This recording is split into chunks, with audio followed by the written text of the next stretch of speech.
And what you start sensing is that nobody's posing the real question, which is before we ask the question, who killed John F. Kennedy? It's much more valuable to ask, why was John F. Kennedy killed? And usually when one trains their mind to investigate history as a process instead of a collection of things, of events on a timeline that just happened, one starts actually answering the deeper questions of causality. Because history is not something which happened. History is something, as most of you here have begun to realize, history is something which is happening. History is a process that we're living in. Like right now, this is history. And so people often are trained in school and just in the general materialistic society that we're conditioned to adapt to, that the universe is made up of a collection of things in space that just happen in linear time. And that history is a study of things that have already happened. So, you could get people say, oh, John F. Kennedy, I'm not interested in that. I like, name a fetish, right? And they don't realize that what occurred in history has been based on a battle of ideas. That there are conceptions that have been at odds with each other that go back a very long time. To the point that for thousands of years, in written record and most likely long before that, there have been conceptions that have defined mankind as something not all that different from an animal, another cow on the plantation. And so, for those who define mankind by his material characteristics, well, just like a cow, there's a certain necessity to establish order by lying to the masses, by keeping the masses in a state of stupor, conditioned to be very obsessed over their pleasures, avoiding their fears, like any animal would be. The opposing view, which we've seen historically, has expressed itself in the form of Renaissance thinkers who rediscovered Plato, who were motivated by the concept that mankind isn't just his material qualities, but rather our minds, that this immaterial aspect that allows for us to shape concepts of who we are, of what the universe is, the principles that shape the behavior of the universe. That's what defines the emotions that we get when we advance on our understanding of the universe, that when we share ideas, when we fight to free people from the bonds of mental servitude. This type of quality is really what makes a human and not simply like a monkey or a cow. And this is what motivated the founding fathers of America. And in our best experiences, this has been everything that the oligarchy has been ravenously afraid of and motivated to destroy by obscuring the truth and keeping people convinced that there's no point in asking the question why, because there's infinite amounts of answers to a question. There's no answer to anything as causal. So don't even ask the question. Just get by, get a job, get some money, feel good, but don't try to move your mind into places that are too metaphysical or too obscure. This is what we're going to go into. By understanding where we are right now in history and our role to the future, our responsibility, we can better look at, well, why was John F. Kennedy? Right? What role did John F. Kennedy play in history, and how did he see himself in a higher process? So this class that I'd like to give will begin by looking a little bit before JFK enters the political stage, by just looking briefly at what was the political and historical dynamic that he walked into. Now everyone's seen these pictures, right?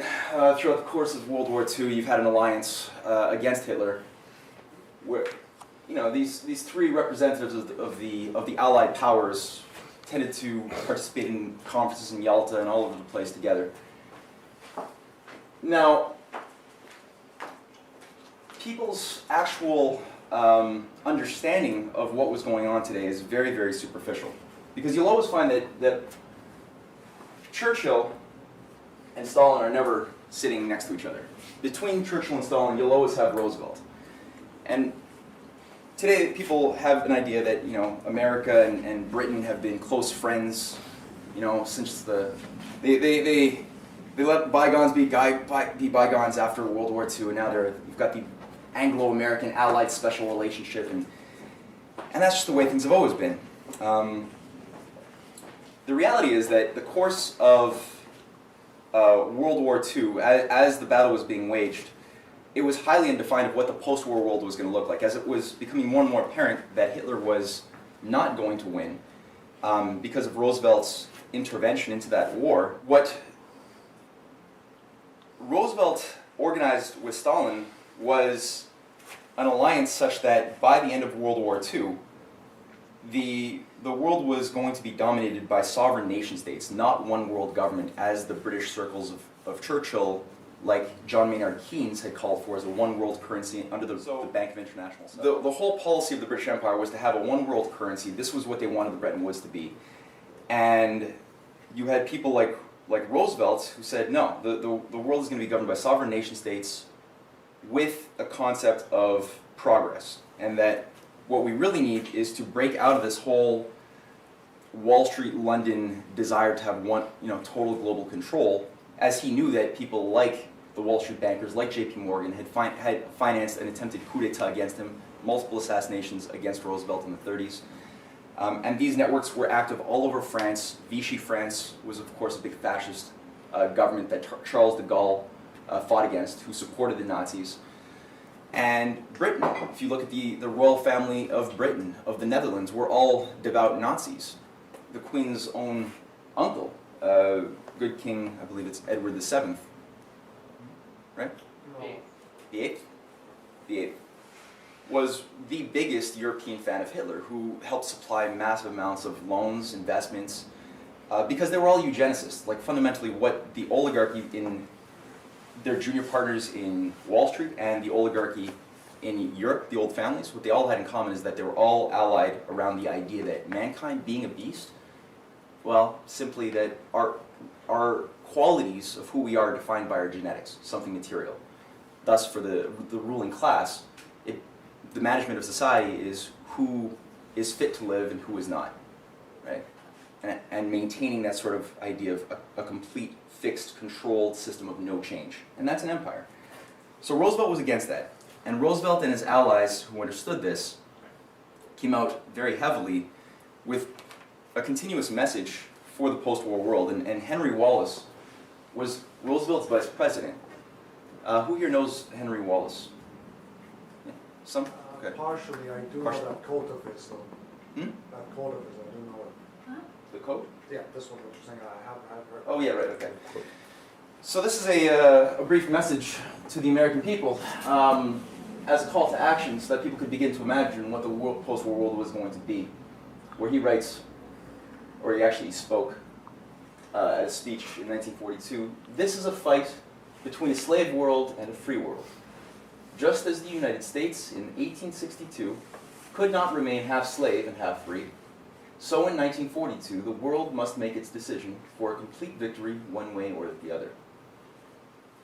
The people, in their millennial and revolutionary march towards manifesting here on earth the dignity that is in every human soul, hold as their credo the four freedoms enunciated by President Roosevelt in his message to Congress on January 6, 1941. These four freedoms are the very core of the revolution for which the United Nations have taken their stand. We who live in the United States may think there is nothing very revolutionary about freedom of religion, freedom of expression, and freedom from the fear of secret police. But when we begin to think about the significance of freedom from want for the average man, then we know that the revolution of the past 150 years has not been completed, either here in the United States or in any other nation in the world. We know that this revolution cannot stop until freedom from want has actually been attained." And this was reflected again and again in the fights that Churchill waged with Roosevelt over post-war policy. Roosevelt continuously enunciated that the world can't be dominated by 18th century British methods of free trade that have kept the nations like Africa and Asia backwards and undeveloped, but rather has to incorporate 20th century methods that involve giving technology to these people. And he described greening the deserts of Africa. And this is something which had shaped the imaginations as he organized every single leader in the third world country in South America, in Asia and Africa. as he spoke with every single one of these individuals and painted a picture of what their future could be as a sovereign country, this created an inspiration that couldn't be stopped. And these countries began really yearning after World War II for sovereignty, for actual independence. So Roosevelt dies, and who starts the Cold War? I mean, does everyone here know exactly why the Cold War started? Truman, right? A lot of people today have an idea that it was kind of set during the end of World War II, no? I mean, like The the Second British, World- they were like goofing off during the Yeah, and yeah. Alan Churchill, he wanted to have Operation Unthinkable as soon as Germany was defeated. that's right. Yeah, this is the World War. Monstrous mass, no wonder the Yeah. British people voted them out. So this is the thing, right? What you had was the Roosevelt-Churchill alliance, the policy that Henry Wallace had planned with China to get rid of the feudal system in China by working with Ho Chi Minh, not Ho Chi Minh, with Chiang Kai-shek, sorry, that's Vietnam, in order to bring about an industrial, advanced, science-based society where feudalism would no longer be accepted. All of these policies became reversed, and all of the former allies that worked together in World War II to stop fascism became enemies. And a lot of the enemies in Japan and Germany became allies.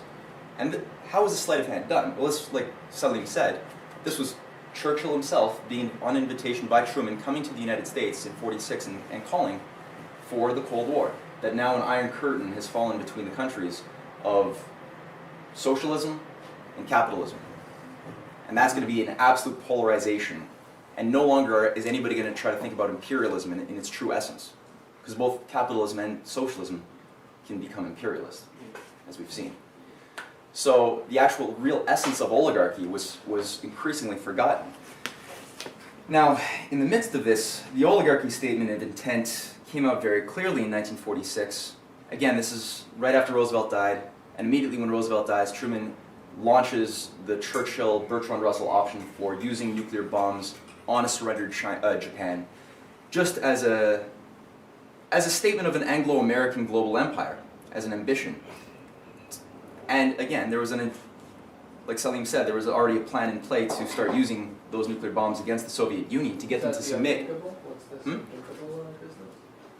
You said plan unthinkable? Well, Operation Unthinkable, why it was called that is what Churchill wanted But is, is that referring to what he's... yeah, what Churchill, it wasn't dropping nuclear bombs on Russia. What Churchill wanted is as soon as on May 8th, like when Germany capitulated completely or signed the surrender, Churchill wanted on May 9th to take the forces that were present on the Western Front over there in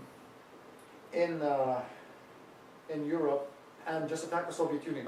Like Japan was still in the fight. They didn't Yeah. surrender until August. But they forget Japan. That's right. We'll take care of it later. Let's just consider an attack. And this is what they did with Italy about 2 years prior. They wanted to recruit the Germans right now without any indoctrination. At least I think that this is what they were trying to do, and just use them against the Soviets. That's right. And this is where a lot of the psycho faction around Bertrand Russell came in later, calling for actually using the nuclear arsenal in '46 and '47 to bombard the Soviet Union preemptively in order to have them submit to a one-world government, which Bertrand Russell writes in many times directly. And this guy's known as a global pacifist. He'll come into our story a little bit later. Now, in response to this faction of nation builders who are allied with Roosevelt, you have a manifesto, a sort of statement of intent by one of the leading representatives of the oligarchy, the grandson of Thomas Huxley, the bulldog of Darwin, named Julian Huxley. Another one of these devout eugenicists. In fact, every time you see a British aristocrat in this period, just assume that they're also a devout eugenicist, and you'll usually be right. That's not fair. Who writes in the founding document of the United Nations Education, Science, and Cultural Organization in 1946. In its founding document, he writes, "Political unification in some sort of world government will be required, even though any radical eugenic policy will be for many years politically and psychologically impossible. It will be important for UNESCO to see that the eugenic problem is examined with the greatest care, and that the public mind is informed of the issues at stake. so that much that is now unthinkable may at least become thinkable. I know, it's crazy, man. I know, I've seen this quote many times. Mhm. It's official. Exactly. And people So they this don't would get be, it, man. This is where you have to teach people a little bit of rigor.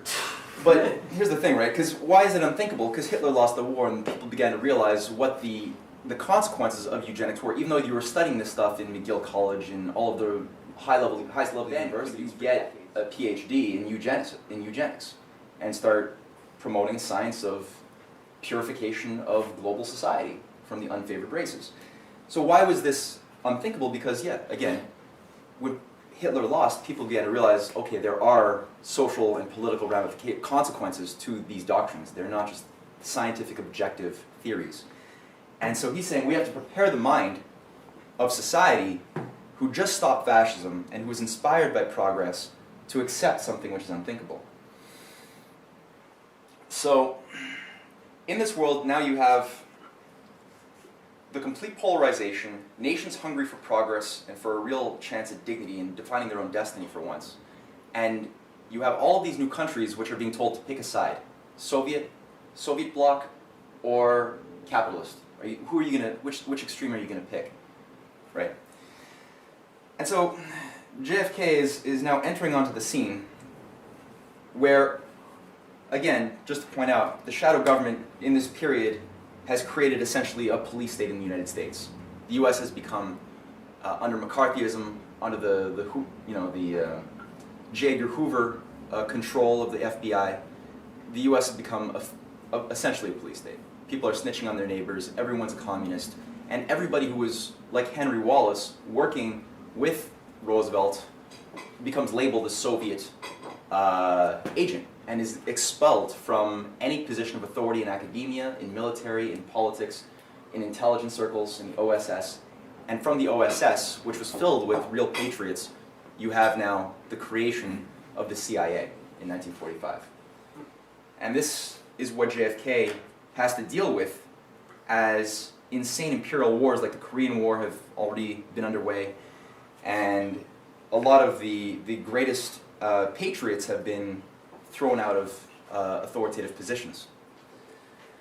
So JFK now enters, and we're going to play a brief 4-minute clip of a speech that JFK had given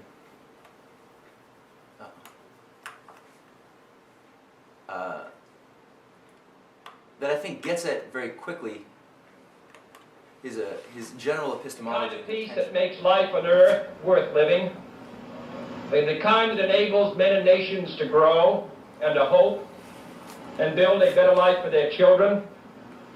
Not merely peace for Americans, but peace for all men and women. Not merely peace in our time, but peace in all time. And every graduate of this school, every thoughtful citizen who despairs of war and wishes to bring peace should begin by looking inward, by examining his own attitude towards the possibilities of peace, towards the Soviet Union, towards the course of the Cold War, and towards freedom and peace here at home. First, examine our attitude towards peace itself. Too many of us think it is impossible. Too many think it is unreal. But that is a dangerous, defeatist belief. It leads to the conclusion that war is inevitable, that mankind is doomed, that we are gripped by forces we cannot control. We need not accept that view. Our problems are man-made, therefore they can be solved by man, and man can be as big as he wants. No problem of human destiny is beyond human beings. Man's reason and spirit have often solved the seemingly unsolvable, and we believe they can do it again.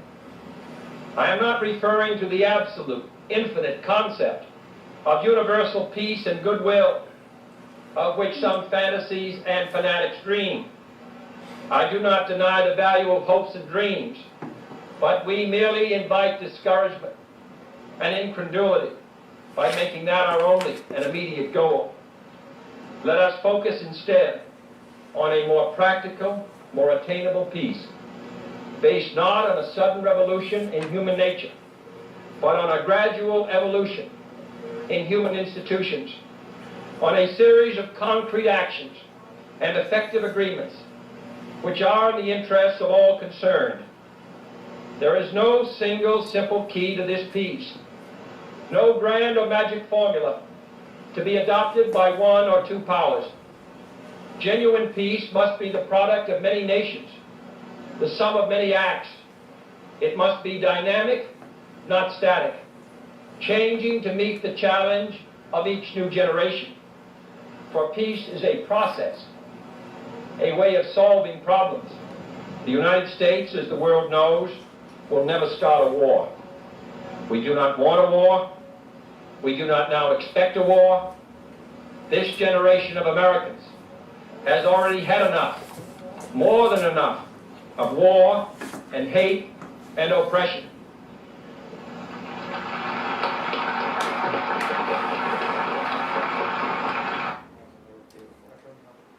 That's just a little tiny segment. So you definitely have a sense that he doesn't have this very naive belief in like some final solution, some end point around which, you know, we've attained all we can do, we've plateaued, right? We have the formula to save civilization. He didn't have that type of very naive view, but rather you see very clearly that there's a sensitivity to the fact that we live in a constant change, that there's a constant progress which we have to aspire to. And in this way, your creativity, your ability to solve problems, if you have this idea in your mind that there's no end point to civilization, your ability to solve problems is going to be very, very much more enhanced than anybody who has what's otherwise called an entropic idea of the universe, that the universe is fundamentally reaching some sort of an equilibrium, right? That mankind, or with his relationship to nature, is centered around some equilibrium of no change, which is natural, and civilization, which causes change, is unnatural. And these types of ideas have become very popular in our society. Right? That civilization is unnatural, is bad because we cause change too much. We're overpopulated. We consume too much. All these crazy things that people like JFK never would have submitted to. And as he was running in his presidential campaign of 1960, it was a very, very active year in the world. You had 13 African countries declare independence from France. You had 2 countries declare independence from Britain. Algeria, the Algerian war against France, was underway. And Kennedy really took a very firm stand. And this is the thing, when you look at why JFK was killed, well, his entire campaign was completely anti-colonial to the core. And he put pressure on the French government to back off in Algeria. He put back behind the Algerian rebels, as did many patriots in Europe, like Enrico Mattei. He put pressure on Portugal, on the fascist government there, to back off of its territorial possessions of Angola and Mozambique. And the idea of like also Nigeria and Somalia, he also put a lot of backing there as well. And JFK made a lot of admired friends in the developing world, who saw that, just like Roosevelt, he meant business. He wasn't just trying to get at their... And JFK comes out.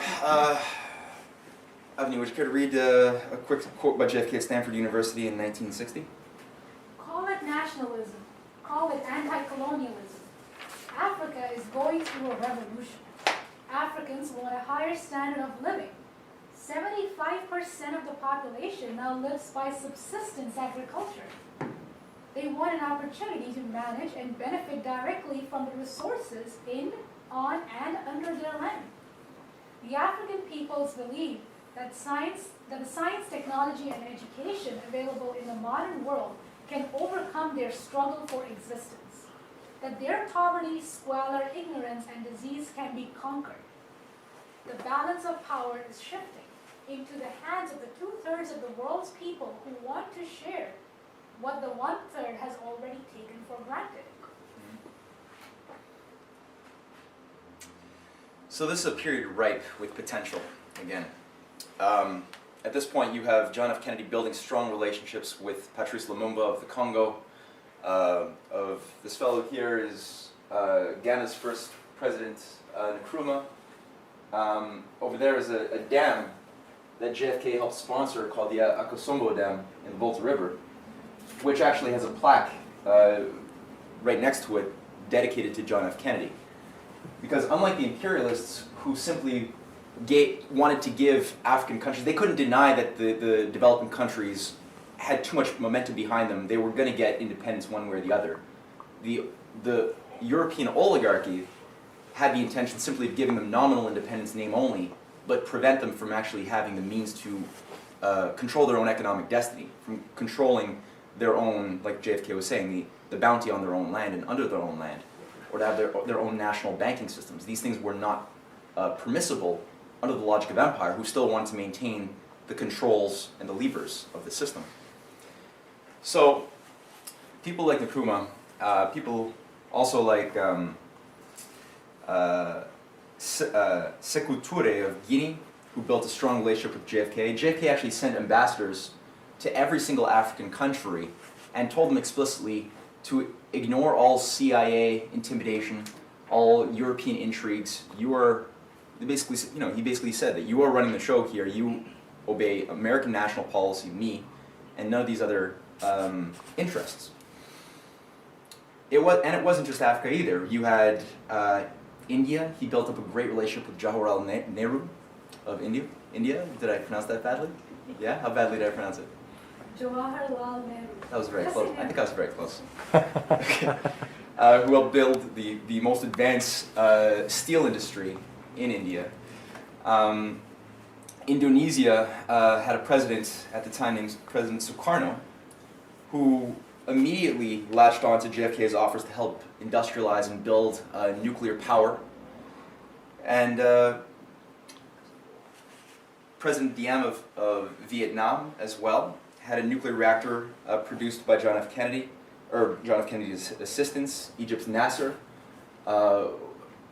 basically was very happy to see JFK reverse the policies of John Foster Dulles and Allen Dulles, who under Eisenhower had helped promote the British line of, this whole Suez Canal crisis that the British started. Though Eisenhower thwarted it, the Dulles brothers were always trying to inflame the situation. And when Kennedy came in, he completely reversed it and gave Nasser his backing. So, you have also South America, and the idea around Vietnam, when I mentioned President Diem of South Vietnam, well, JFK had understood that the colonial policy wasn't just about keeping nations underdeveloped, but getting America to go into insane and unnecessary wars and get these countries to break up and to have secessionist movements so that they would have civil wars. And you had this in a variety of countries all over Africa, all over. Vietnam was a case study of that. President Diem had his big problems, but he did support JFK's approach, which was don't go into Vietnam. JFK listened to Eisenhower, he listened to MacArthur, he listened to de Gaulle, who all had experience fighting these types of wars in Asia, and they all said don't do it. Don't listen to these psychotic generals who are all completely gung-ho. And JFK had already had some experience with the Bay of Pigs. As soon as he walked in, his presidency was almost sabotaged by the fact that Allen Dulles had gotten. Everybody here is familiar with the Bay of Pigs? Mm-hmm. Yeah? Yeah. But, so, who's Allen Dulles, though? Allen Dulles was the head of the CIA. Oh, okay. And he had set a ball in motion to get all of these expatriates from Cuba. Operation Gladio? No. No. The Bay of Pigs was involved with taking these Cuban exiles, and send them to take over or to attack Castro, send it to Cuba, and he promised them all American military backing. Okay. And that was in 1960. Okay. 61. This almost became the Vietnam before, right? This actually was almost the war that would have created World War III. But JFK was smart in a certain way. He pulled off. He didn't allow the American military to go in. It was an embarrassment for him nonetheless, but it did give him a sense of the pedigree of the CIA, of these different psychos in his own administration. Mm-hmm. And when it came down to Vietnam, he was absolutely against going in there, and even passed a resolution called National Security Action Memorandum 263, calling for the removal of any advisors from Vietnam. Today, people don't even know that. They think that John F. Kennedy is the guy who started the Vietnam War. And you get that when you were actually organizing people around JFK. They're like, oh, but he started the war in Vietnam. Yeah, so JFK understood that it's not through going and blowing the hell out of a country that you're going to get anywhere, but you got to provide them progress. And he understood also that Ho Chi Minh, who was the head of North Vietnam, was not actually the demon that everyone had cooked him up to be. In fact, Ho Chi Minh was an ally of Roosevelt, and Ho Chi Minh, if you actually look at just to give a sense that this is not about communism versus capitalism, that was never the case. Ho Chi Minh, the so-called evil communist that the Americans fought against, created his declaration and wrote the Declaration of Independence of Vietnam in 1946, and actually used as his base. Well, actually, I'll just read it out here just so you guys can get a feel for this. But in September 2nd, 1945, the Vietnam Declaration of Independence read, "All men are created equal. They are endowed by their Creator with certain unalienable rights. Among these are life, liberty, and the pursuit of happiness. This immortal statement was made in the Declaration of Independence of the United States of America in 1776. That's the preamble of their Declaration of Independence. It's basically, you might as well just Xerox. That's exactly what they did. So, I mean, the thing is, Vietnam was completely backstabbed, and JFK was sensitive to this fact that as soon as World War II was over, all of a sudden the Truman Doctrine was go with the French fascists in recolonizing all of these territories that had fought Hitler. And so the partitioning took place, and the war was set up. Sorry, Yeah. Does Vietnam still have North Vietnam, whatever, Vietnam still has a constitution like that? That's its constitution. Right now? Yeah. Okay. Yeah. And, so with this idea of progress, of offering nuclear power to South Vietnam, of going for a military avoidance strategy, but also finding points of agreement, right? Where do people, where can we work together in scientific projects? Where does nature create boundary conditions? JFK had a huge water desalination program because we don't have enough water in the world, right? And one of the points that he got at is he had nuclear desalination plants planned with Russia, with Mexico, Egypt, with Nasser, Arabic countries. And there was a joint policy for an Israeli-Palestinian nuclear water research center, a nuclear water desalination research center, so that you could actually begin greening that region and create a condition of engineering projects for both sides. This is exactly what LaRouche has been fighting for with the Oasis Plan since the 70s. Right? And this goes back a very long time. And JFK in '56 was very clear on this, that this was that he understood that our new discoveries into what matter is would unlock all of the keys, not just of overcoming our problems, but of opening up the keys to human curiosity, to giving people a chance to look beyond their limits. And the atom was, and still is, the necessary direction if we're actually going to get out of this imperial system. And he writes, or he actually spoke in a speech in '56, that a Middle Eastern nuclear center similar to the Asian nuclear center already proposed, which could bring untold benefits in energy utilization to former deserts and wasteland. These projects would be developed and administered under the auspices and control of the nations in the region. The benefits would be mutual.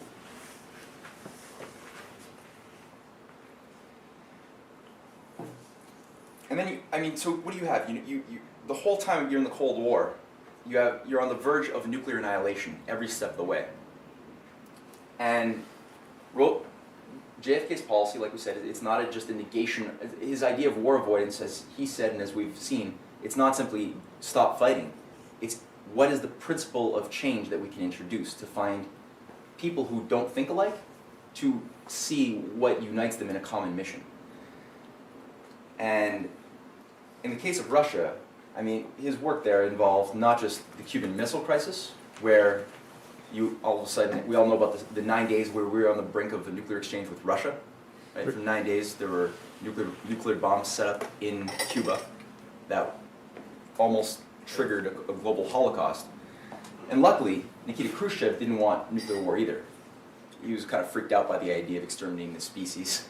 And so fortunately they had a certain rapport and were able to work out in a back channel an exit strategy where the Russians could leave, the Russians would save face, and after he won this and beat out all of the generals, I mean literally every general wanted to bomb Cuba at that time to destroy the nuclear facilities, except for the president.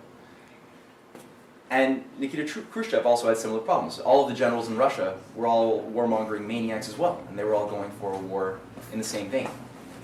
So you luckily had a rapport amongst, common sense did win.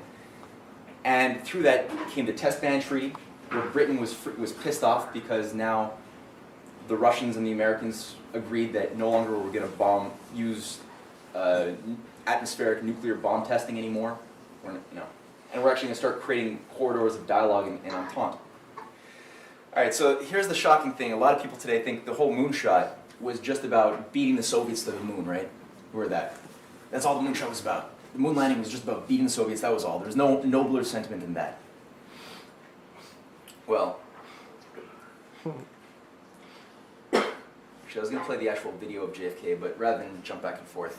JFK actually, if you actually read the September 30th UN General Assembly speech, JFK refutes that himself when he writes, I include, or Dave, you wanna give it a read? Yeah.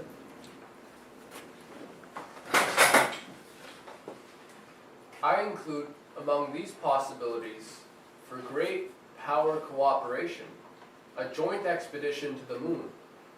Why should man's first flight to the moon be a matter of national competition? Why should the United States and the Soviet Union become involved in immense duplications of research, construction, and expenditure? Surely we should explore whether the scientists and astronauts of our two countries, indeed of all the world, cannot work together in the conquest of space, sending someday in this decade to the moon not the representatives of a single nation, but representatives of all our countries. Mm-hmm. Right, so the real path to peace is not an absence of war. It's really a question of what is the future, right? How can we actually introduce a state of something better in discovering something that we don't yet know about the future? And he made multiple propositions to the Soviets, and sadly it wasn't accepted. But the statement of intent, I think, is very, very solid. On science policy in general, I mean, not to go into any detail here, but in terms of approaching this idea of shortage, JFK's water policy, because I mean, when you're dealing with the management of society, where society is going, the future always has scarcity. If you don't have new technologies and new discoveries introduced to get you liberated from reliance upon, boring, low-grade qualities of energy or resources. There's a reason why we don't necessarily burn wood to stay warm anymore in the developed world, right? Because we've made creative revolutions into better forms of energy-dense material, which today have put us onto the path of thorium and deuterium and tritium. This is something we already should have had a long time ago, and we can go into that a bit more, but the point is that water shortages were very well known by John F. Kennedy as something which had to be dealt with. There's a limited amount of space on the Earth. The Earth is only so big, you can't deny that. There's only so much coal and so oil. His policy involved, on the water point, a bold policy. I mean, we have a whole video called The WAPA 1964, which goes into how all of JFK's organizing in the last months of his life involved getting people to think about the continental management of water and energy resources in the Americas and beyond. But the North American Water and Power Alliance was something which was being produced in his day by his allies, and that he was moving directly into building, and his brother was directly signed on to this. The idea of massive water desalination, because how else are you going to get water? You can either move it from where there's not much of it, or where there's too much of it, to where there's not much of it, but a lot of people. And that's Nawapa. You can get it by desalinating lots of it that's in the oceans, right? And this is involved with his water resource council that he proposed, which by 1970 was going to have 150 million gallons per day of fresh water produced from the oceans. And by 1975, it was going to be up to 800 million gallons per day. And a lot of energy. I mean, the amount of energy that would have required to separate the salt from the fresh water so that you can start doing things that involve producing more food instead of trying to cut back on our water usage like we're doing in the continent today. You could be having a hell of a lot more. This involved massive nuclear energy. And his energy policy called for, I mean, literally by the 1980s, the entire United States should have been already a nuclear-based society. So all of the British eugenicists, they're effectively, this is another, you know, they're all, this is the Malthusian agenda. And JFK is explicitly anti-Malthusian in his approach to resource scarcity, because your two choices when you have a scarcity is either to adapt to the scarcity, right? If there's too little food, well, kill some people, right? That's the current policy of the IMF towards Africa, or of Obama towards. Or you can introduce discoveries and overcome the scarcity by getting onto better forms of scientific discoveries, better forms of resources that we don't know yet. But that's the other approach if you're a human. So the root of the first one is Malthusianism. And in an address at the anniversary convocation of the National Academy of Sciences on October 22nd, 1963, maybe JPA, would you like to read this? JFK refutes Malthus, October 22nd, 1963. Malthus argued a century and a half ago that man, by using up all his available resources, would forever press on the limits of subsistence, thus condemning humanity to an indefinite future of misery and poverty. We can now begin to hope, and I believe, know that Malthus was expressing not a law of nature, but merely the limitation, then, on scientific and social wisdom. The truth or falsity of Malthus's prediction will depend now, with the tools we have, on our own actions. The earth can be an abundant mother to all. Can you move, Matt? The earth can be an abundant mother to all the people that will be born in the coming years. Abundance depends now on the application of the sound biological analysis of the problems of agriculture, and the long-term answer to inadequate food production, which brings misery with it, must lie in new research and new experimentation, and the successful use of new knowledge will require close collaboration with other nations. So that's pretty strong. That's, So you, just saying that I've heard dozens of Malthusian type things. According to some people in like 1910 or something, the world was not supposed to have bread after 1950, but I think that's what I had for lunch. yeah, right, yeah. No, because Malthus denies, like every imperialist, that man has a creative spark. And if that's the case, and we're just the sum of our flesh, then sure. The limits that we had when he wrote this in 1791 were maybe 1 million people on the earth, and that should be just a fixed way that it always would be. So the very fact that mankind progresses is a refutation of Malthusianism, even though it's the base of the current green environmentalist movement. Now, how is he going to actually carry out and finance a lot of these larger programs that involved massive space exploration, helping the development of third world countries, and massively investing and upgrading the US economy? Well, there's a direct, I mean, began his career after the Bay of Pigs by firing the Anglophile psycho Allen Dulles directly, and 2 other directors of the CIA. I don't know if that's something that, I guess most people do, maybe they hear that as a factoid, but that's big. The other 2 were Richard Bissell, who was a Harriman banking interest fellow who actually got to start in Wall Street, and Charles Gabelle, who was the brother of the mayor of Dallas.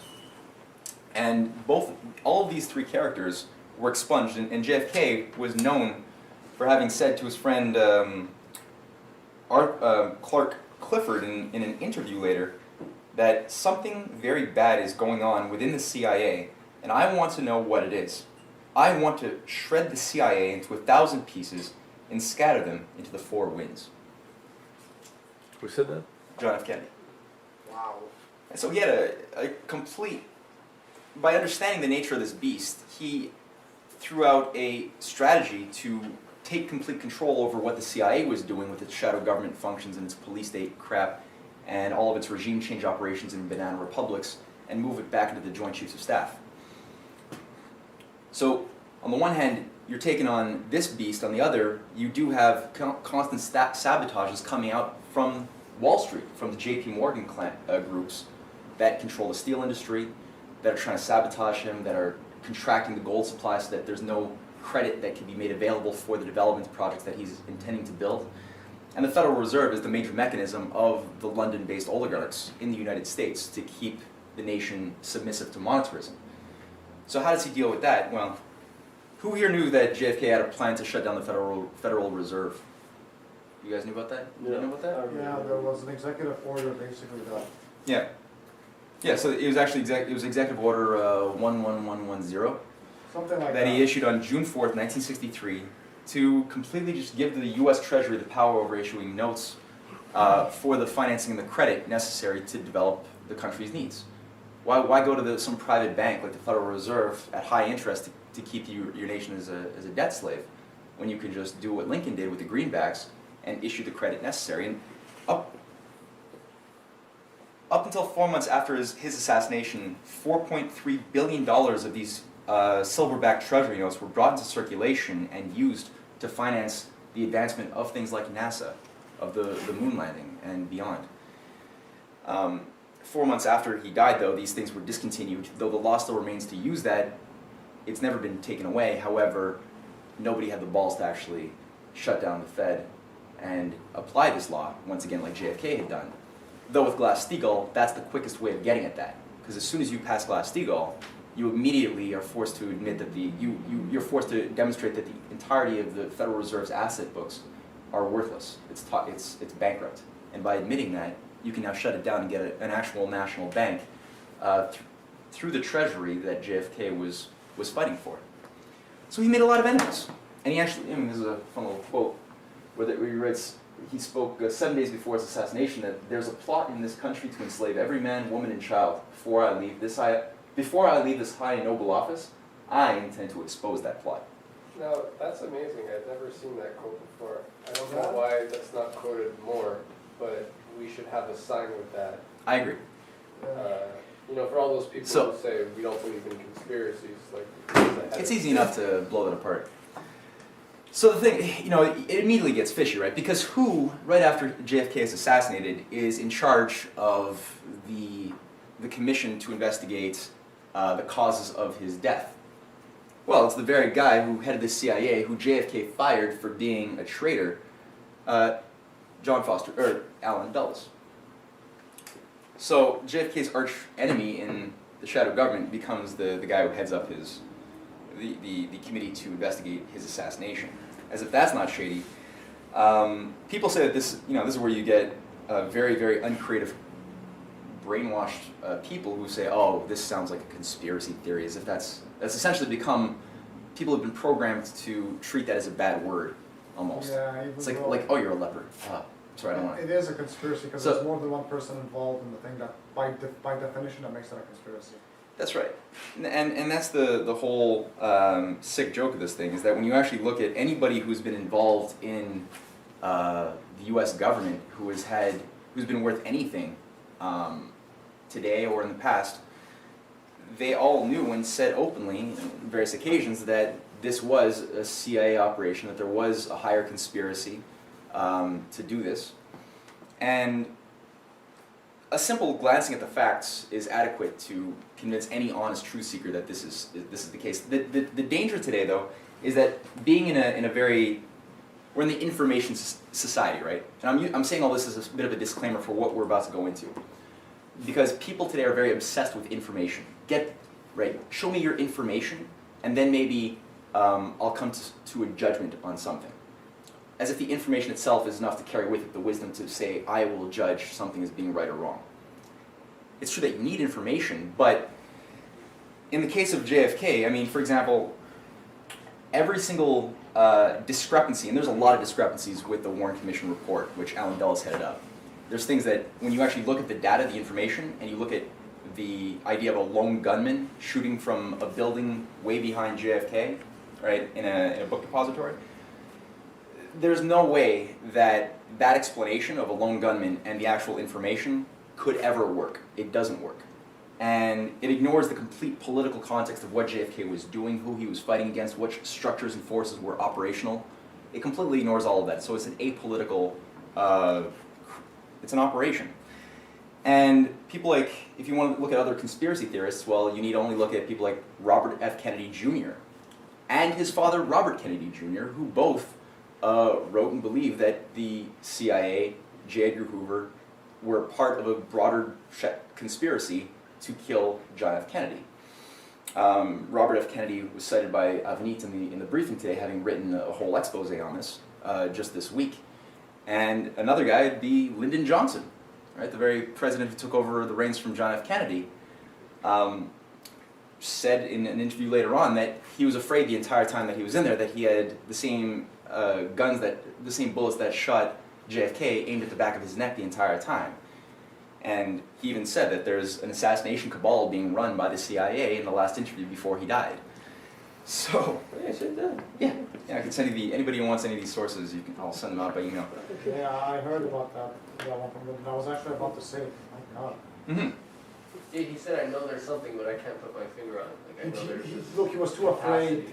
He was too afraid to just go outside and say, yeah, they shot Kennedy. I'm sorry. Well, he did say in his last interview that he believes it was the CIA running an operation from the Caribbeans, but we can go into that as a little bit later. The point that the disclaimer I'm trying to make is that I'm going to go through some things in a cursory way, which could lead one into a storm of detail and lose sight of the big whole picture. Which what I'm going to do is just produce some of the summary overview players. Namely, Jim Garrison, who was also a conspiracy theorist, but one, I mean, this guy was the district attorney of New Orleans, and up till the day, he's the only guy who's actually had a jury trial for the conspiracy to kill John F. Kennedy, which began in 1967 and ended in 1969. And he was the district attorney of New Orleans, produced some very explosive material. But, I mean, the key that he focused on is the first blatant paradox, which is, I mean, if you actually had a lone gunman in a book depository shooting at Kennedy, who had been situated approximately right about there in Dallas, Texas, then not only would he have had to have shot through a bunch of trees that would have been completely in his way, blocking his field of vision, but it would have had to have accounted also for, as soon as JFK was killed, this film taken at the time of his death by a fellow named Zapruder was purchased by one of the heads of Life magazine and subsequently locked away in a vault for several years, never to be seen by anybody, until Jim Garrison forced this thing to come out into the open. And what this thing shows you is, this is an irony. Keeping in mind, if this was one bullet from We can't behind. see here. Oh. Yeah, but just keep this forward, like. Huh? I know. Alright, so just tell me if you see something fishy, based on the fact that the common story is what? One bullet from behind, in the back, through some trees, shot the guy from the back. Tell me if something is fishy.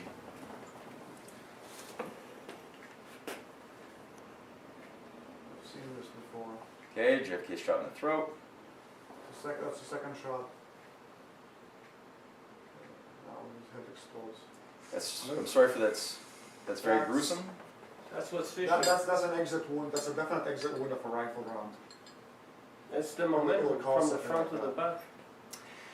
It's the momentum from the front to the back. Yeah, but Right. this must come from the front, not from the back. This is obvious. Although to be honest, however, when his head popping off, it was consistent with an exit wound of a something of a fairly high velocity round over there, which would have been done by a rifle. Yeah, what we're saying though is when you're actually seeing somebody getting shot from the side, based on something, you know. entrance wounds are generally very small. It's the exit wounds that really cause the massive. Yeah, but you gotta look at where the head is going back towards too, right? I mean, Yeah. this is the whole thing. But this guy was But- definitely shot twice because he was gagging for several seconds before Yeah. his head blew up. Bullets don't, you know, like I said, another thing is that the guy who. But I don't want to go into more details, man. I mean, That's not why. why I'm doing this. I just pointed out that like this is what Jim Garrison zeroed in on as a key point to investigate a bigger picture. Because if you have an irony like that, you have to see, well, okay, if there were multiple shooters, this is a conspiracy. If that's the case, where does the evidence lead? And he started asking questions that nobody else was doing in the course of this jury trial against a fellow that led him to, or that he basically was led to a fellow by the name of Clay Shaw. That guy. David Ferry, and Major Louis Mortimer Bloomfield. Now, Jim Garrison, and I'm going to use very soon an excerpt from his book On the Trail of the Assassins, where he describes the network that these guys represented. Because what Garrison proves is that...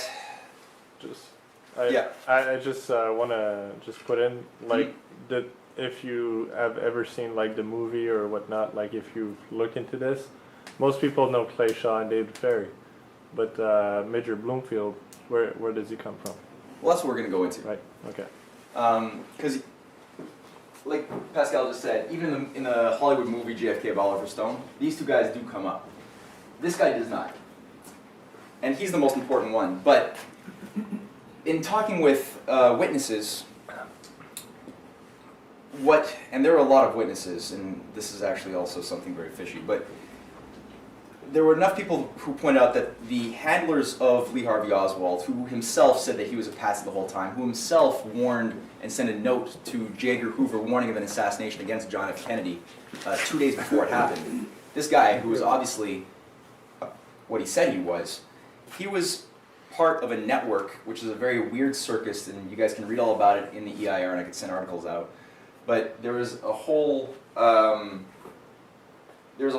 CIA nut house created in regards to overthrowing Castro and setting up insurgency operations there in New Orleans, which these guys were both parts of. Both of these guys worked for the CIA, and they were both handlers of Lee Harvey Oswald, who himself was an FBI informant and had a bunch of a very weird background. But and again, this gets really strange as you look into it, but the most important thing is these guys were handlers who were seen with Lee Harvey on multiple occasions, even getting him registered to vote, and setting it, well anyway. Clay Shaw is on the board of directors of Permindex Corporation. Not only that, but he's also on the board of directors of the World Trade Center. The World Trade Center. Sorry, just because Yeah. I think, what does Permindex stand for again? That's Permanent Industrial Expositions. Okay, yeah. And it's sort of a subsidiary. These things both work together.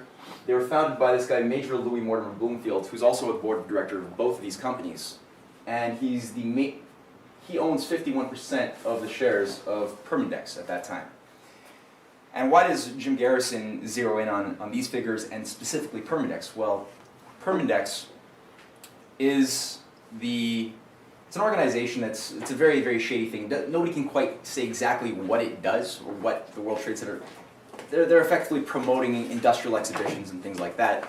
But what he proves is, and he goes to the fact that these things are banned from France. The Permindex, which had recently just set up shop, having been based in Montreal, Canada, it had then set up shop in Italy, in France, in Switzerland, and from all three of those countries, it had been banned in 1961 and 62.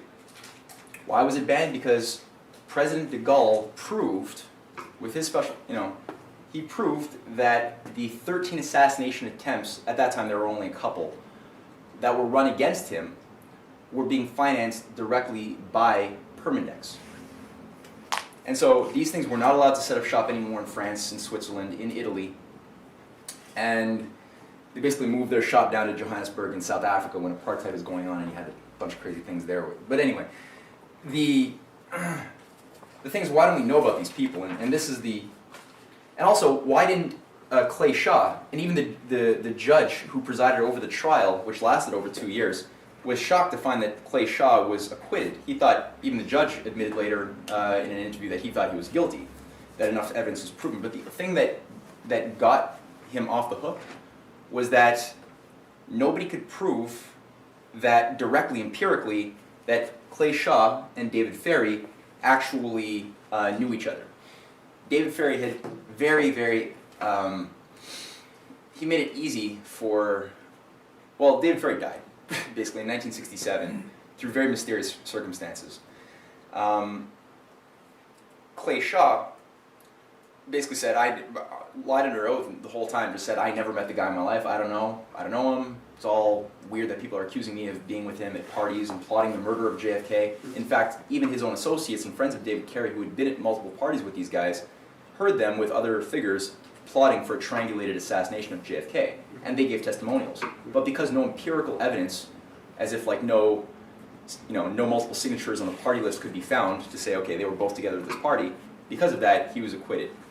And that was sort of the weak link.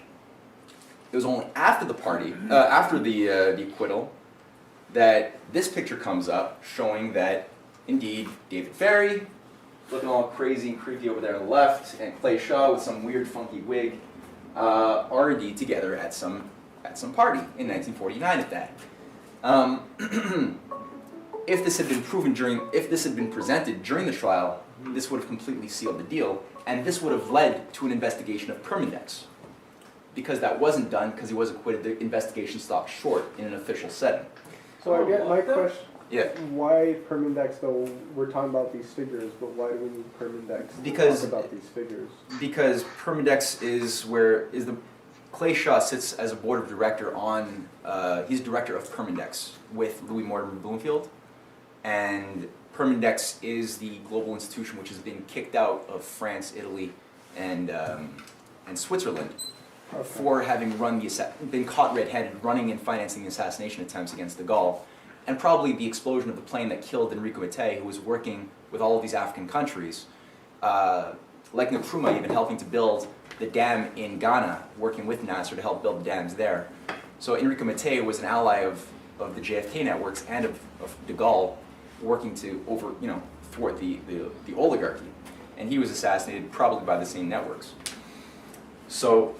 I just want to know one thing. The picture you showed me, this picture, what, are you suggesting someone blocked that in the court, or? It was actually published in a magazine, and nobody actually found it until after the court was over. So it's not that it was blocked, it's that people didn't have the wits to actually just look in this published magazine, Okay. which apparently some journalist actually had in his briefcase, who was sitting and watching the trial.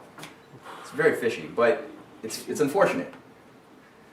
Now, in Jim Garrison, this is 2 pages of his book on the Trail of the Assassins. From there, we're going to move to something a little bit more juicy.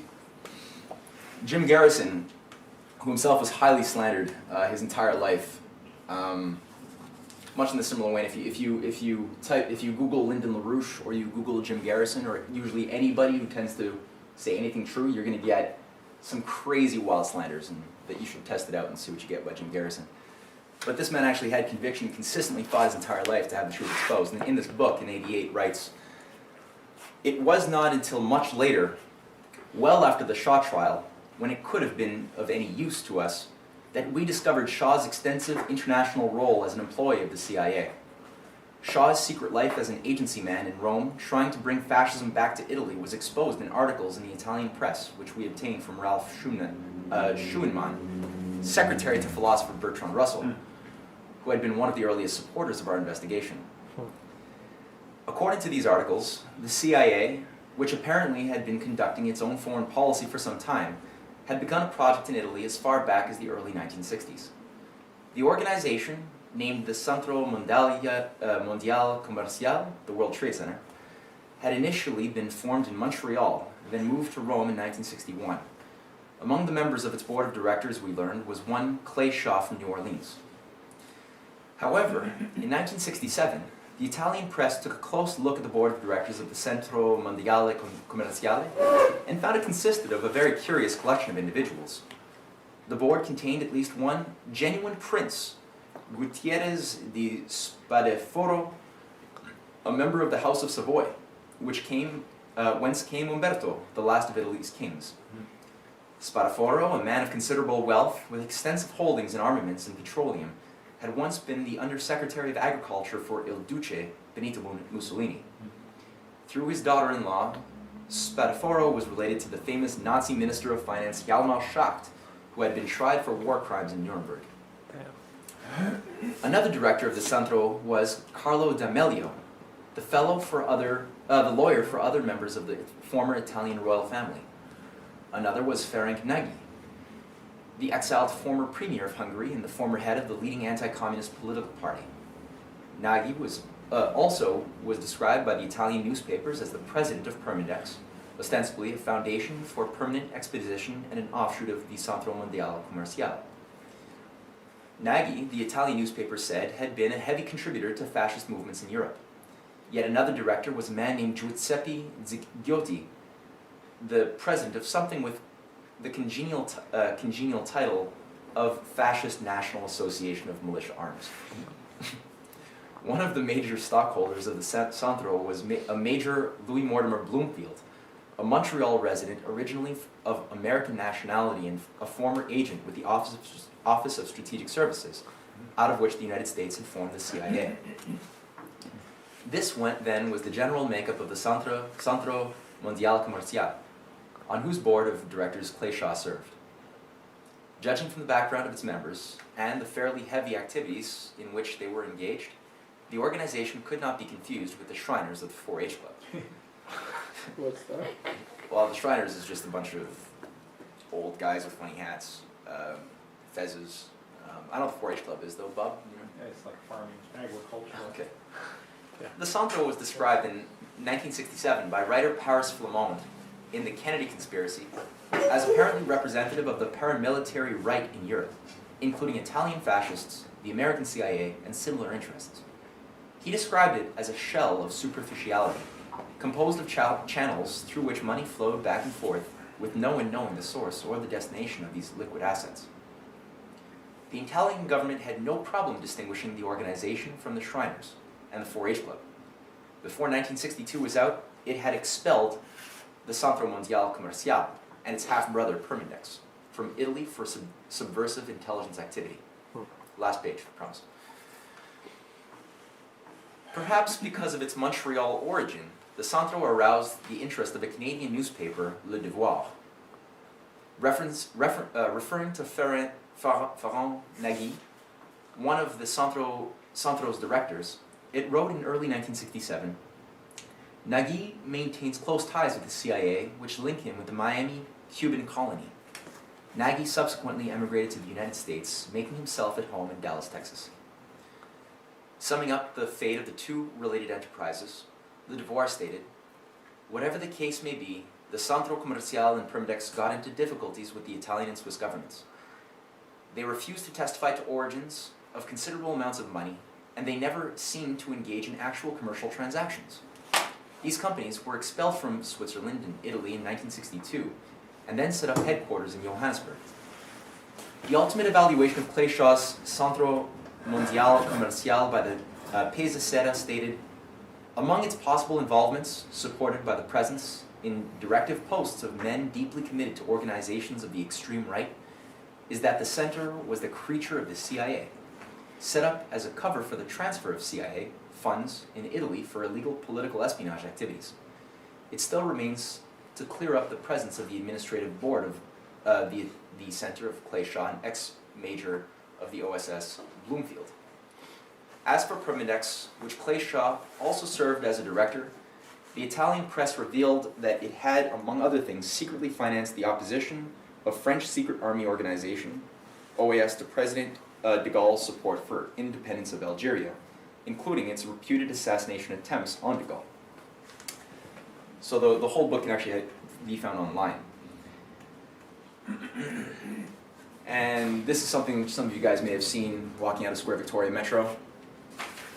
So, to this very day, the truth hasn't fully come out on what this thing actually is. However, this does lead us, when you start looking at the names and figures of the boards of directors in the European permanent index operation, and a lot of the royal connections that they have, because you'll find that a lot of these guys are either themselves royalty or themselves lawyers for royalty and their peons.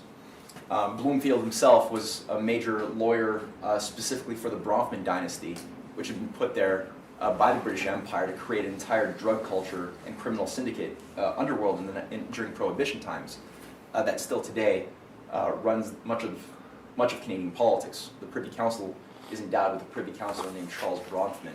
His son is one of Justin Trudeau's handlers, Stephen Bronfman. So what you have is a very, you're touching on the nerve of something big here, right?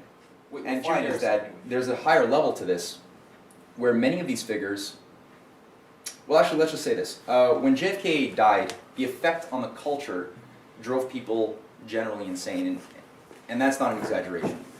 The psychological trauma that caused on the international community, as well as specifically Americans, was, I mean, this was more powerful than a lot of people imagine.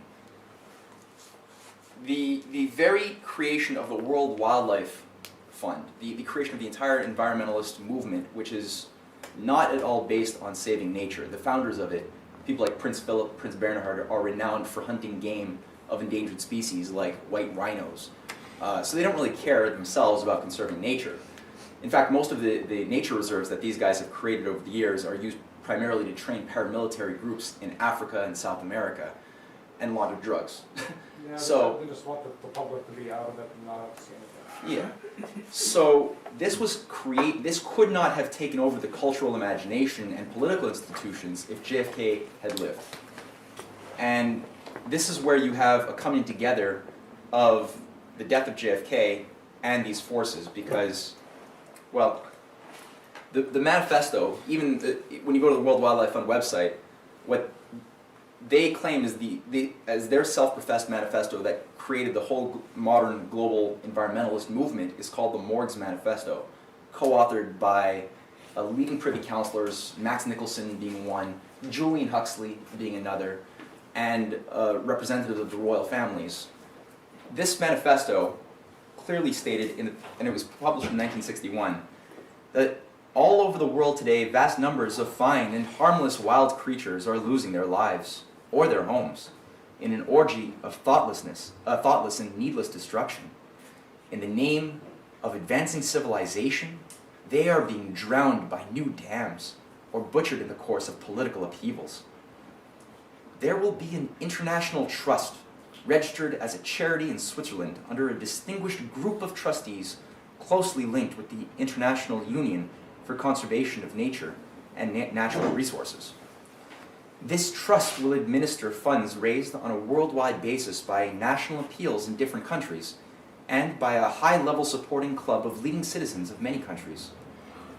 These, in addition to contributing substantially in money, will form an active group of men of affairs actively interested in reconciling the twin claims of human material prosperity and the survival of the enduring values of wildlife within our developing civilization.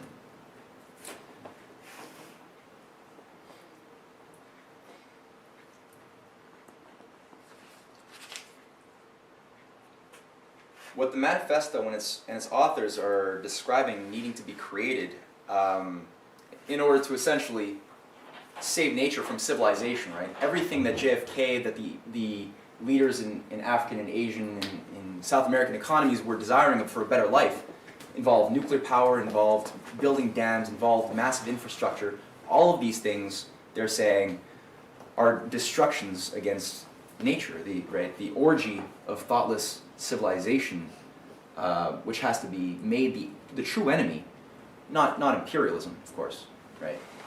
Mankind himself. So this is where we start getting at two bodies, well actually one body which has a subsidiary.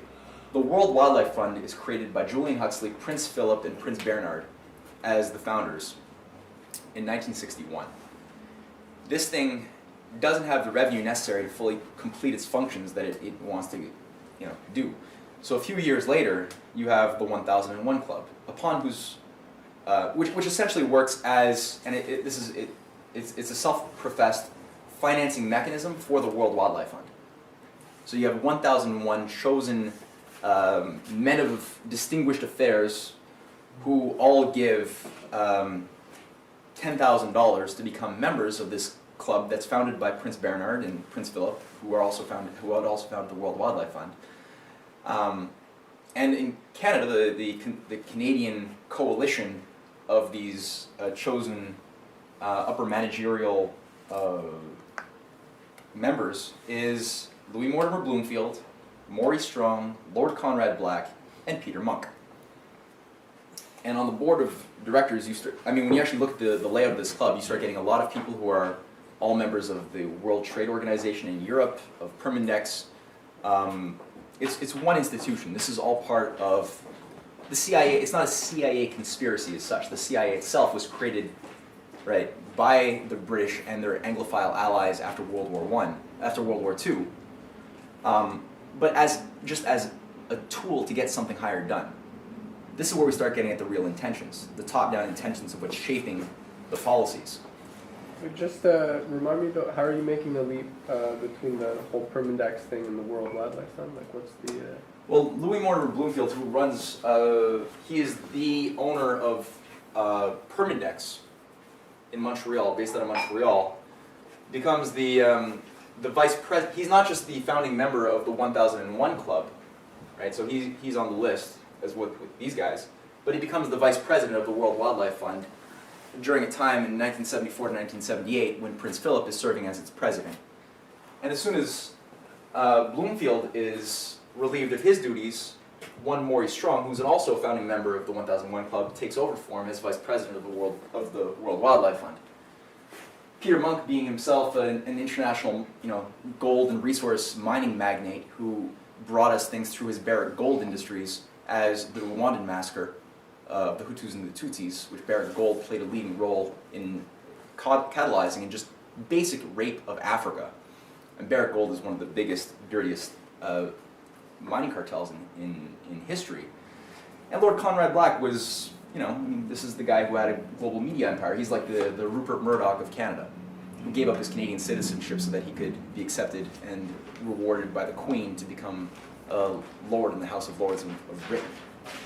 It's disgusting. Yeah. So So the link though is really through this guy, like the fact that Bloomfield is on, he's in Permindex, he owns Permindex, he's a founding member of this. yeah, exactly.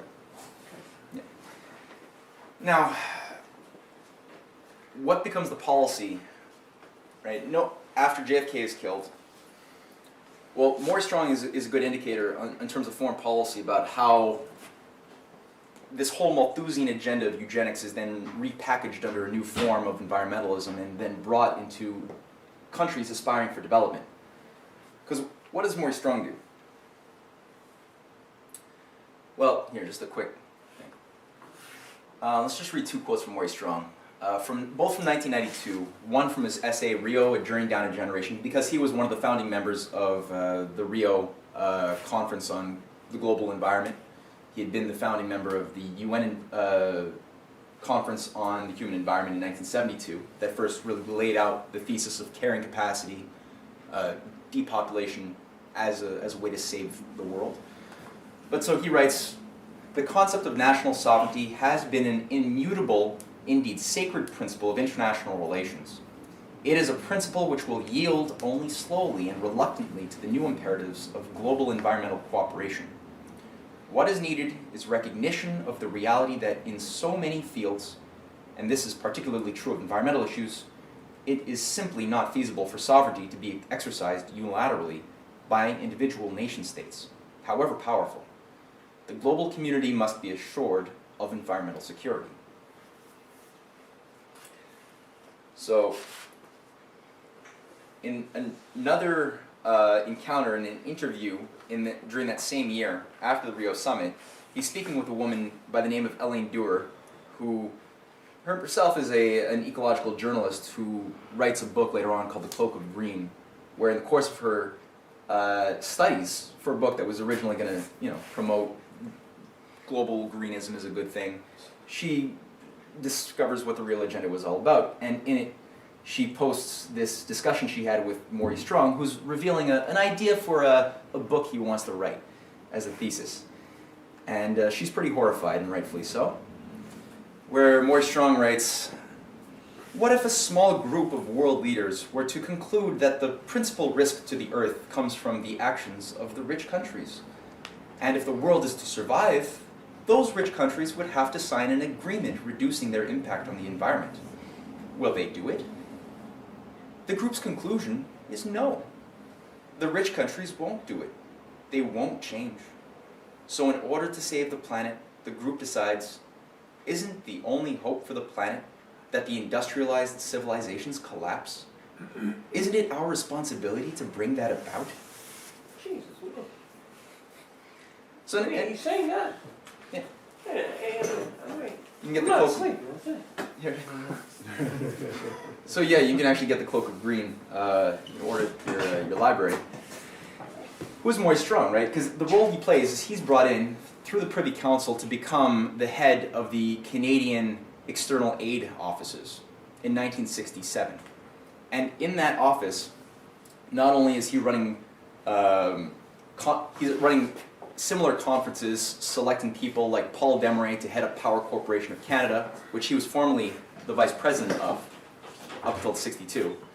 But he selects people like Pierre-Elliott Trudeau in these little conferences being run in Quebec and Montebello to see who's got political talent and who we're going to prop up and who we're going to leave on the side.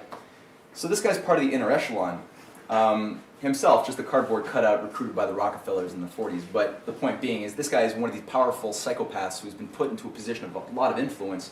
And as the head of the Canadian External Aid Offices, this guy basically promotes the idea of getting rid of John Diefenbaker, getting rid of John F. Kennedy's approach to providing technology and nuclear power to third world countries so that they will become sovereign and independent, which was the Canadian policy with the Colombo Plan, providing, because for example, who did provide India with its first nuclear reactor? It was Canada, it's a CANDU, or it's an NRX actually. And who supplied Pakistan with its first nuclear systems? It was Canada. Now, that whole policy had to be thwarted. And in exchange, what Maurice Strong is set up to do, sets himself up to do, or is set up by others to do, is to make foreign aid simply become money-based and based on this idea of appropriate technologies. So all of the programs that he creates with what becomes the Canadian International Development Agency, which even to this day is the conduit by which foreign investment is made into third world countries, this that he creates in 1968 is designed to work with the International Monetary Fund, with the World Bank, so that these countries that receive Canadian aid have to do it in what's called tied aid. On the one hand, it means that these countries can't develop, like let's say you want to build a bridge, well, the local receivers of the money won't be able to produce the engineers to build the bridge themselves. They have to use, let's say, a local cartel from the country that's providing the money. So they're not allowed to create a culture of engineers, where they're going to use foreign engineers that do it for them and get out. Meanwhile, the money can only be given on conditions that these nations submit to IMF conditionalities, right? And this is what we all know now has been what the oligarch has used to get these countries to become debt slaves over all of these years and get the rate of debt to accrue far beyond any ability for these countries to ever pay. So, on the two hand, that's on 2 points. On the third point, this idea of appropriate technologies was cooked up so that they could take an idea of creativity, this idea that mankind is always going to want to make science, make discoveries, but pervert it so that instead of going to higher energy dense forms of power, like nuclear power is a very high energy dense form relative to like a windmill, rather than do that, you're going to use technology just in such ways that the natural environment is not impacted. You're not going to use it in such a way that will involve creating a power to desalinate bulk water to green a desert, because in the law of the World Wildlife Fund of Prince Philip, the ecosystem is natural, not being changed. If it's a desert, it's natural as a desert, not being changed. If a people in an indigenous culture are tribal, that's their natural state. If you try to give them an education or if you try to change anything about that, like a cell phone or something, that's you infringing upon their right to be left alone and be natural. So this whole crazy crock of shit was all pumped up, not to save nature, not to try to preserve indigenous cultures.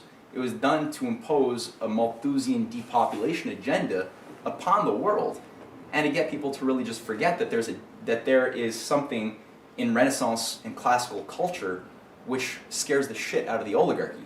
That mankind, in developing a creative sense of poetry, of music, of drama that we see in the most advanced thinkers of our times and of ancient times, we become free. We gain insight into how the universe works and how our mind relates to that universe and to other minds. That's why Mozart is a threat to the oligarchy. Yeah. And today you just have to look at it, right? Because what has the policy become in Africa? If you actually look at the so-called scientific and technological investments that we have been making into Africa over the past 40 years, well, geez, this is one quick graph of the biofuels market that has been forced upon Africa. Instead of being able to produce food for your people, these countries have been induced, those countries which have been endowed with massive amounts of green regions that can grow food, have been induced to use that not to feed people, but to burn it in gasoline tanks and provide money for speculators who gamble on the biofuels profits. So the sugar cane, the corn, the wheat, everything. These are all countries in pink that are being induced. And this is how they get the loans from the IMF. This is how, if they want to be able to build the bridge or pay their basic necessary revenues for their civil workers or whatever they need to do as a country, they have to, as part of their conditionalities, create massive biofuel markets. And this was never a demand. Like anybody who says like, oh, biofuels are just part of the laws of supply and demand, no, that's bullshit. There was never demand for biofuels. This was imposed. And it's the same thing for windmills and solar panels. There's never been a demand for windmills and solar panels. This could only exist because of massive amounts of government subsidies. There's no economic benefits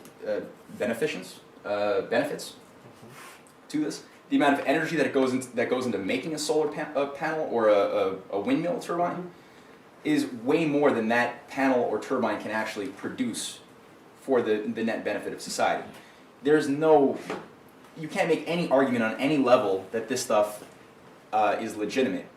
And yet, these are all the countries as part of desert tech, which have been induced in North Africa where they get a lot of sunlight. They're told, well, look, rather than go with this policy of desalinating water, moving groundwater to the surface, instead of doing these things, use all of this great desert to plant solar panel systems all over the place. And on the coastal regions, you can have a bunch of windmills because it gets really windy.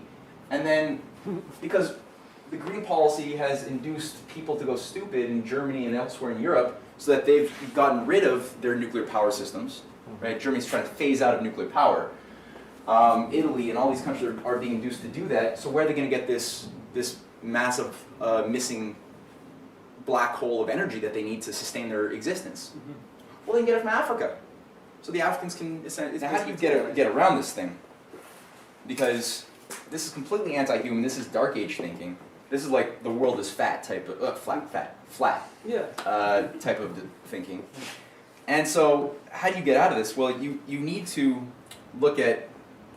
Well, this is a quick image I had of everybody else who had died during the 60s, which I found to be very interesting. But I mean, the degree of assassinations that were very traumatic for young people is outstanding. But you look at what all of these people are doing, and there's a lot more than this. I couldn't fit all of the assassinations in the 60s on one graph. Yeah, Charles de Gaulle, his last words were, "It hurts."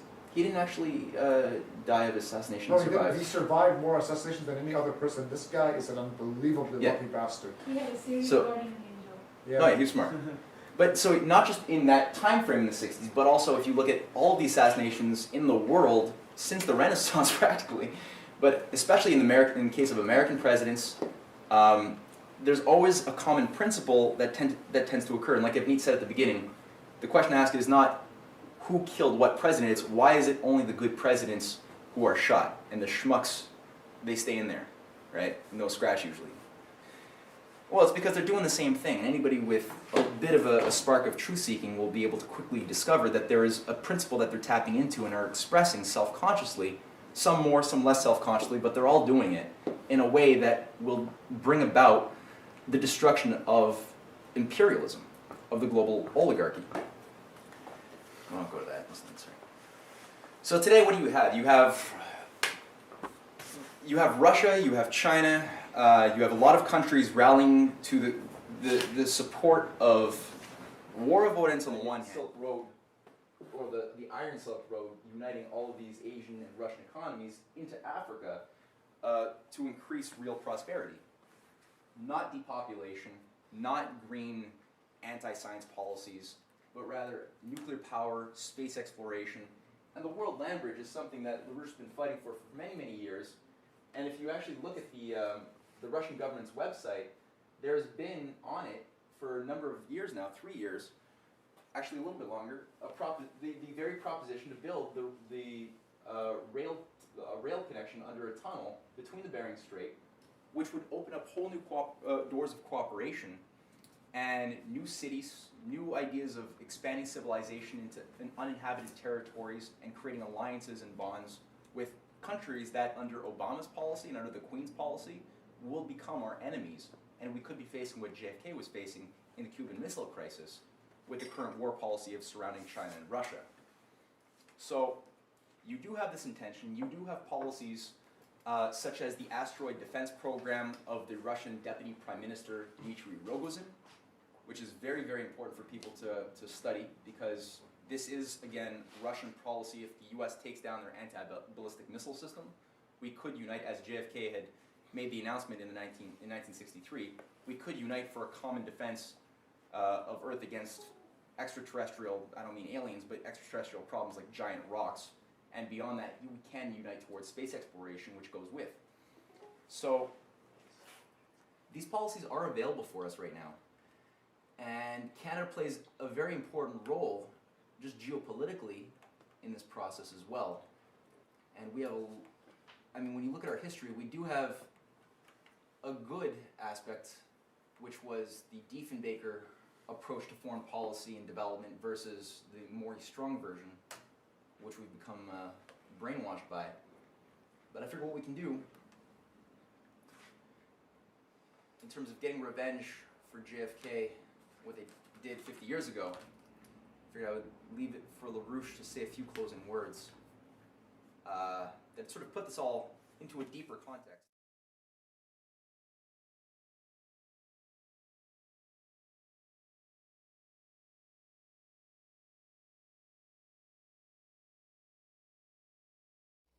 The point was to crush, and the means of the crushing was to use the international banking system to crush the U.S. economy. That's how it was done.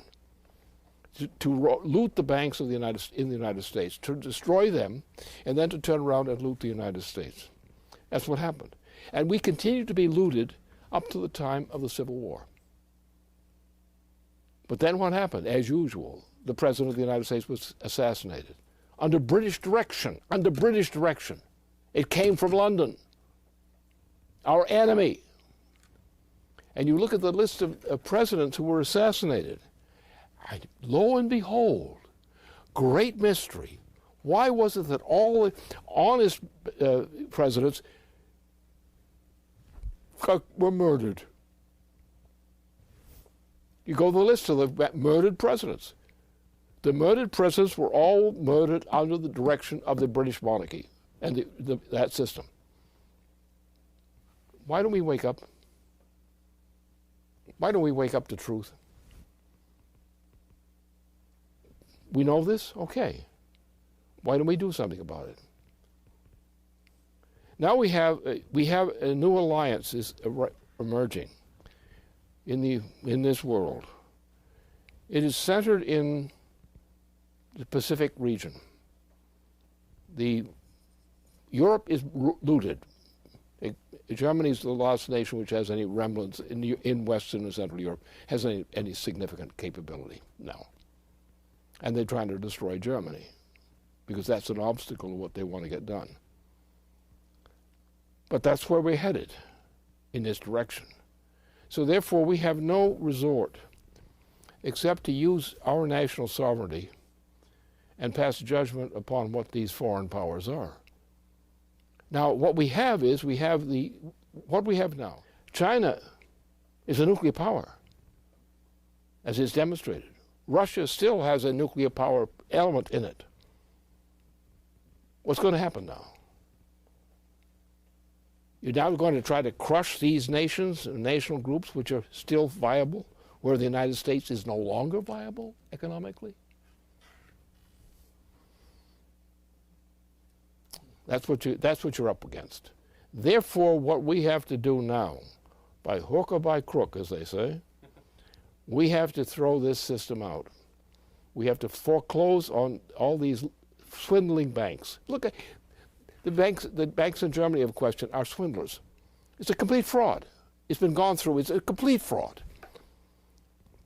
Most of France was running a fraud. Now France is bankrupt too, or because it frauded itself into destitute or something. So we have to start on the question of the consciousness of what reality is. If we don't understand and accept certain guidelines, you lose. Your case is hopeless. Either you fight these guys, either these nations fight against them, or you're all dead, as good as dead. Are you going to live? Do you have the guts to live? Do you have a sense of immortality? A sense that your life may terminate, but what's important is what your life has done for your successors? You don't have that kind of guts anymore in people. And they don't have even an idea of what they could be, what they could do. Looking at this in that frame of reference is the only way that you can ever come to an understanding of what you must now do. As many people before us and nations and parts of the world have done to try to save civilization. We too are called upon to save civilization and to save our own republic. If we have the guts to do that, that's good. But if you don't have the guts, what are you going to do? You're going to connive. You're going to try to make wheels and deals. You're going to connive. And what will that get you? The same thing has gotten you during most of the period since the assassination of John F. Kennedy. You've got nothing. Everything has been worse since John F. Kennedy was murdered. Everything is worse. There has been no progress in the U.S. economy since John F. Kennedy was assassinated. That's a fact. Then how do you suppose they beat us? With our own cowardice.